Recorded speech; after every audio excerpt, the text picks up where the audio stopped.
નમસ્કાર દર્શક મિત્રો, હું છું એન્કર અર્પિતા પટેલ। દેશભરના તાજા અને સચોટ સમાચાર આપણી ભાષામાં જોવા માટે A1 અભિપ્રાય ન્યૂઝમાં આપનું હાર્દિક સ્વાગત છે। હવે જોઈએ મુખ્ય સમાચાર। કચ્છ જૂના કંડલાના મીઠા પોર્ટના 500 થી વધુ પરિવારોને પુનઃ સ્થાપિત કરી ડોક્ટર કાયનાત અંસારિયા હતા।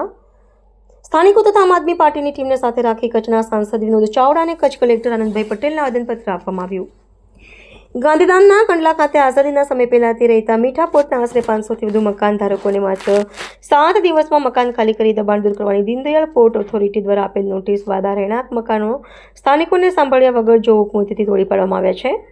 સાથે સાથે મંદિર અને મસ્જિદને પણ તોડી પાડવામાં આવ્યા છે। આશરે 100 થી વધુ વર્ષથી રહેતા લોકોને એકાએક બેઘર થઈ જવું પડ્યું છે, જેથી આ પરિવારોને પુનઃસ્થાપિત કરવા માટે આમ આદમી પાર્ટીના પૂર્વ કચ્છ પ્રમુખ ડોક્ટર કાનાયત અંસારિયાએ માંગ કરી સ્થાનિકોને આમ આદમી પાર્ટીના સભ્યોને સાથે રાખી કચ્છના સાંસદ વિનોદભાઈ ચાવડા અને કચ્છ કલેક્ટર આનંદભાઈ પટેલને આવેદનપત્ર આપી આ અંગે સરકાર દ્વારા આ પરિવારોને પુનઃસ્થાપિત કરવામાં આવે તેવી માંગ કરવામાં આવી હતી। આવેદનપત્રમાં જણાવાયું હતું કે યુનાઇટેડ સોલ્ટ વર્કર્સ મીઠાપોલ જૂના કંડલા વિસ્તારમાં ભારત દેશ આઝાદ થયો એ પહેલાની કચ્છના માણસોને રોજગાર આપતી કંપની હતી અને આ વિસ્તારમાં મીઠાનું ઉત્પાદન કરતી હતી। આપણા દેશના વડાપ્રધાન માનનીય જવાહરલાલ નહેરુ જ્યારે કંડલા પોર્ટથી પાવાવિધિ માટે આવ્યા હતા ત્યારે આ કંપનીના જ ગેસ્ટ હાઉસમાં રોકાયા હતા અને મીઠા પોર્ટના વર્કરોને રહેવા માટે આ સ્થળે જ મકાનો બનાવી આપવામાં આવ્યા હતા।